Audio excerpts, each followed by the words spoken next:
Ritorniamo allora con la seconda e ultima video lezione sull'applicazione quindi dell'esercitazione per la categoria pulcini. L'esercitazione quindi 1 l'abbiamo già spiegata, come dire, nel complesso è abbastanza intuibile. L'esercitazione 2 l'ho introdotta, l'ho spiegata per vie generiche, adesso entriamo nel dettaglio di come appunto valutare per voi che non siete psicologi o psicoterapeuti, quindi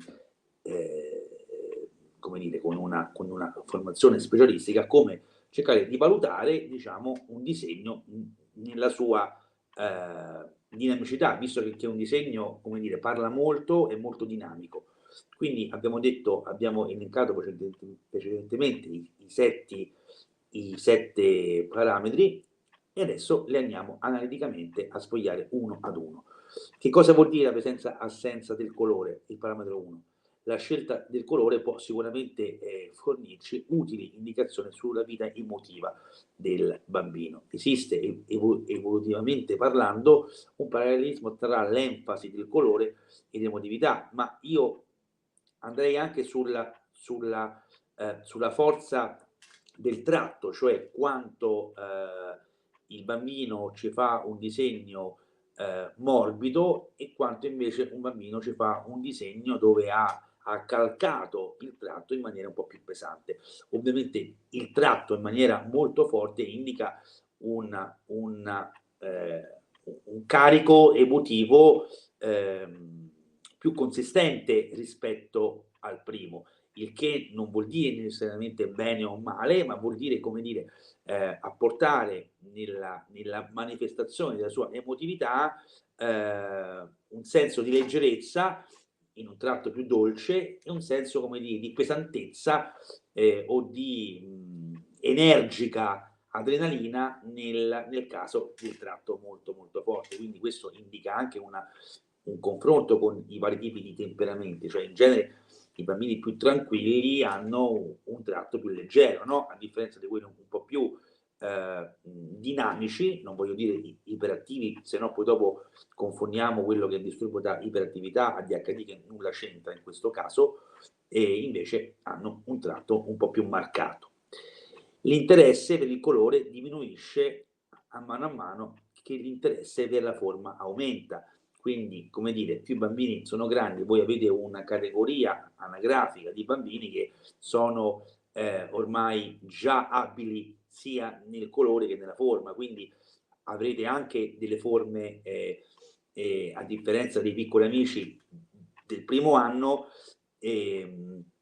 abbiamo, come dire, una sorta di attenzione alla forma, no?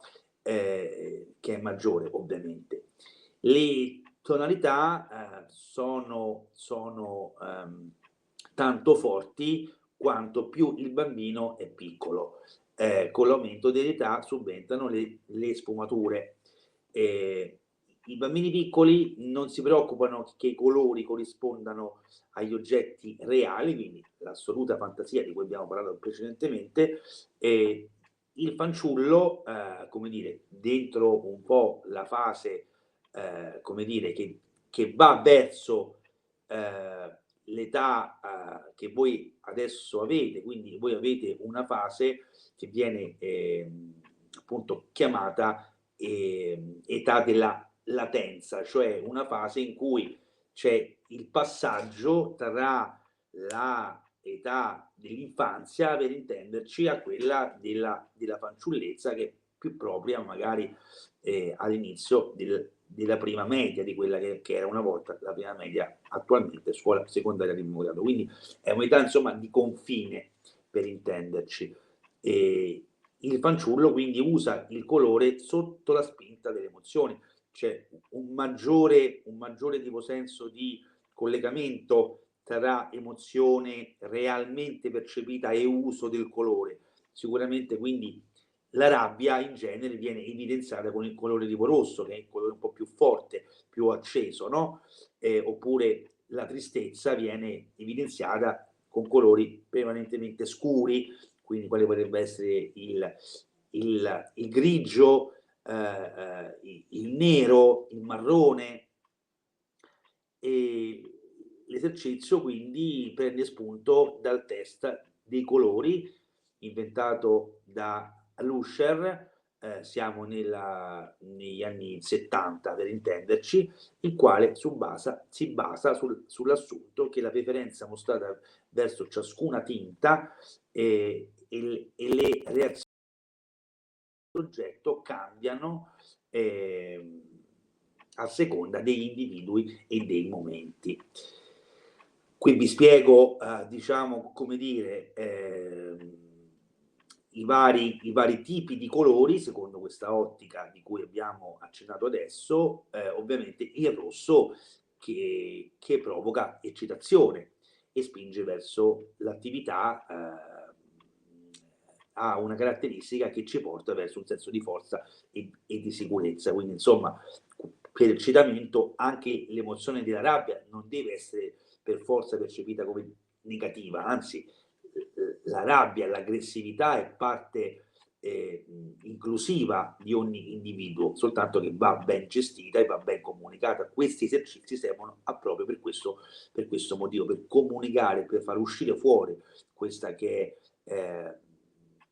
sono le emozioni, ovviamente. Il verde corrispondono emozioni di costanza, di stabilità, di forza, anch'essa, ma un comportamento, come dire, incline alla perseveranza.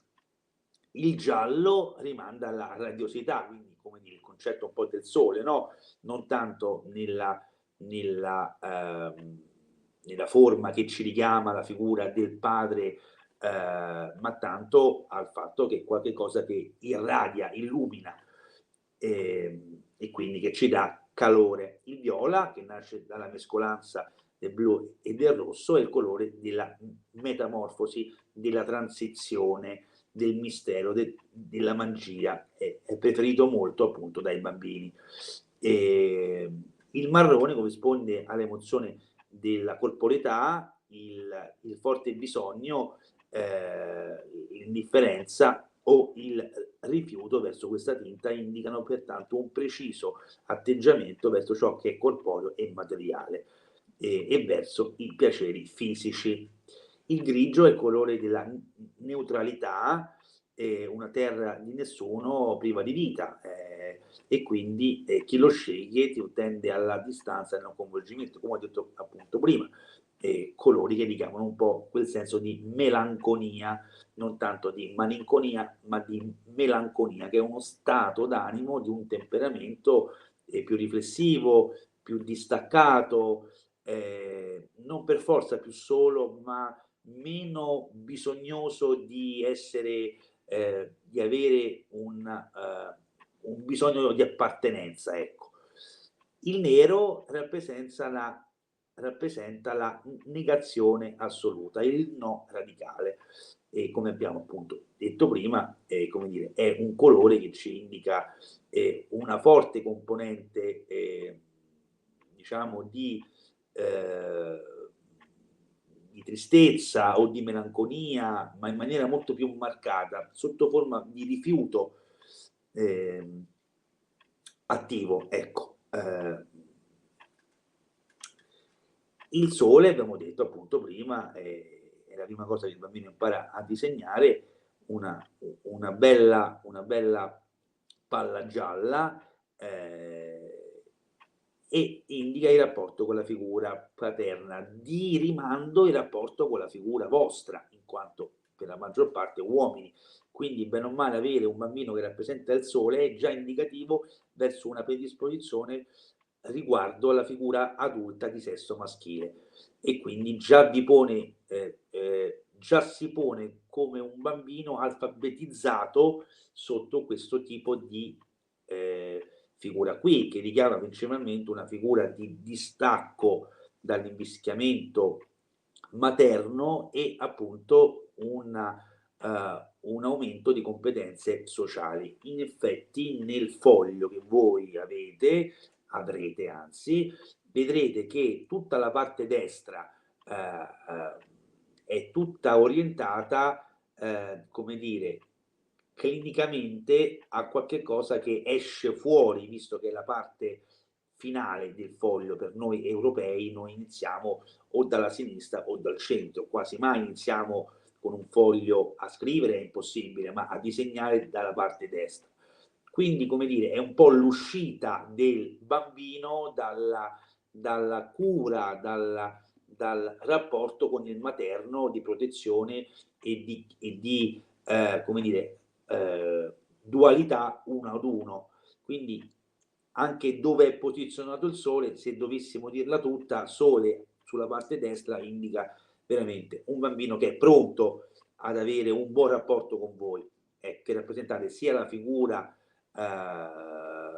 diciamo duplice del padre, ma anche un situazionale dove c'è il sociale, quindi dove appunto c'è un meccanismo che non è uno ad uno, soprattutto per quanto riguarda lo sport del calcio. Abbiamo quindi il parametro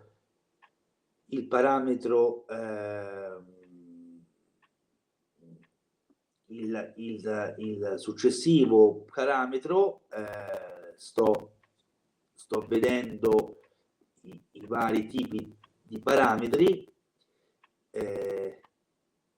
Sì, abbiamo quindi il parametro numero 3 che è la presenza-assenza dei compagni, l'abbiamo detto,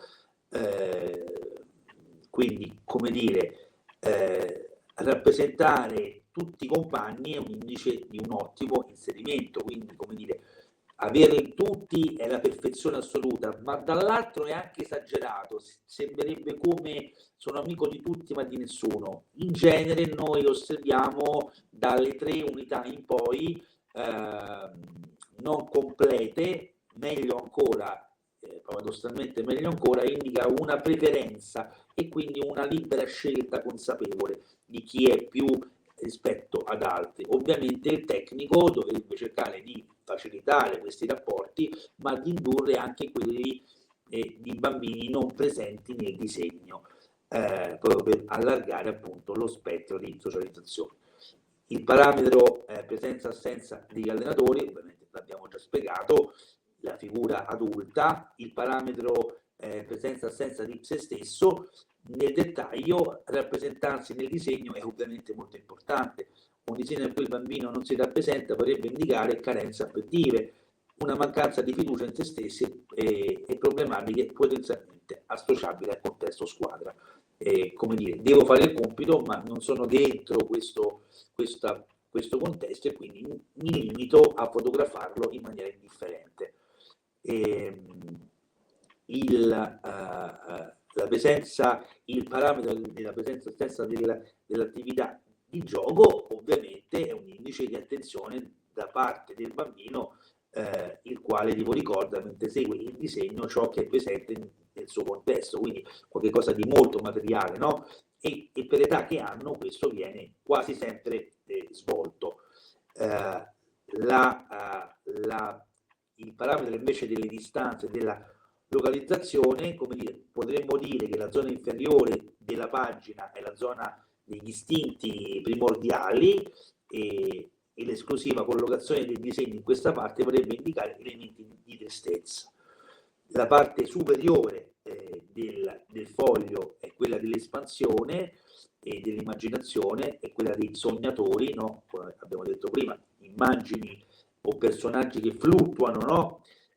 Sono maggiormente ricchi di fantasia, ma in una maniera che è soltanto fantasia, quindi non c'è un giusto mix tra fantasia e realtà. La zona destra è quella dell'avvenire, come abbiamo detto prima, e quindi, come dire, la parte migliore, quella più congrua e funzionale, è la parte centrale del foglio. Nel concreto il mister dovrà creare dei momenti circolari di verbalizzazione almeno 10 minuti all'allenamento e appunto da decidere a vostra spettanza nei momenti migliori, sarà inizio o alla fine, ma creare un momento ad hoc, cioè non mentre ci alleniamo, deve essere qualcosa di fotografico e di come dire, momento esclusivo, come se fosse un momento di allenamento. Quindi Ovviamente in essi bisognerà che l'educatore conduca la comunicazione circolare basandosi esclusivamente sui punti forti e sui punti deboli raccolti attraverso l'interpretazione dei disegni, ovvero per esempio, quindi i parametri, come dire, i due esercizi sono introduttivi, ci fanno capire qualcosa e l'unico strumento che noi abbiamo è la comunicazione circolare emotiva. 10 minuti, non di più, per affrontare e parlare di cose che sono riassumibili nelle esercitazioni che abbiamo raccolto. Non andiamo in maniera diretta a chiedere come mai che nel disegno hai fatto così o come mai che mi hai abbracciato anziché dato il 5. Abbiamo indicatori per i quali a quel bambino che ha quel tipo di parametro nel disegno, insieme a tutta una serie di indicatori, e a quell'altro tipo di parametro nel cartellone aptico, possiamo già capire che cos'è che possiamo parlare con lui, cos'è che possiamo approfondire con lui. Per esempio, per esplorare nuove amicizie, secondo i bambini non raffigurati nel disegno.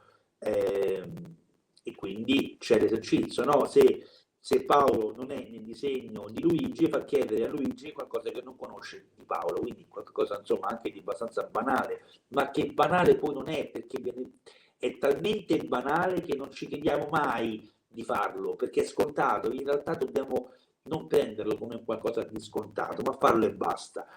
Rinforzare la relazione tra educatore e bambini, facendo parlare l'adulto di qualcosa sulla sua vita extrasportiva, ai giovani calciatori che non l'hanno disegnato, quindi chiedere a loro che cosa è che volete sapere di me.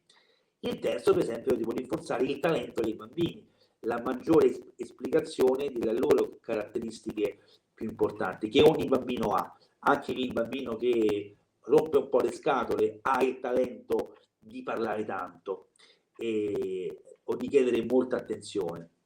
Rinforzare quindi mettiamo conto, abbiamo l'idea del leader o capitano per un giorno.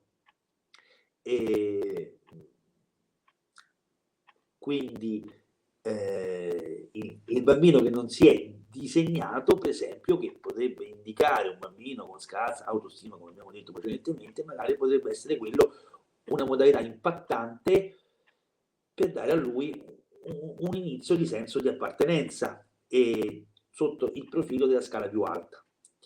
Una volta raccolti i disegni interpretati secondo le modalità che abbiamo descritto, avete voi la possibilità di intervenire sui punti forti e sui punti deboli del bambino. L'obiettivo non è quello di livellare, importante, il disegno non è un test di intelligenza, ma quello di contribuire ad accrescere le risorse e le potenziali caratteristiche di ogni bambino. E quindi, facendo questo, il mister non avrà bisogno di suggerire dei temi di rappresentazione, ma l'ispirazione e l'intuizione scaturiranno spontaneamente il bambino. L'esperienza creativa è di per sé vitale e educativa, quindi non dobbiamo noi dire, non dobbiamo più di tanto condurre la comunicazione. Certo, se abbiamo un gruppo di bambini, 10 minuti di comunicazione circolare che non parla, dobbiamo stimolare, ma più che altro poi dopo noi tipo lanciamo il sasso su un tema, ma che poi è di libero sfogo e di libera comunicazione reale o fantasmatica, quella che sia, dei bambini. Questo è importante. E nelle successive tipo lezioni come dire, che avete, questa è un po' tutta l'impalcatura.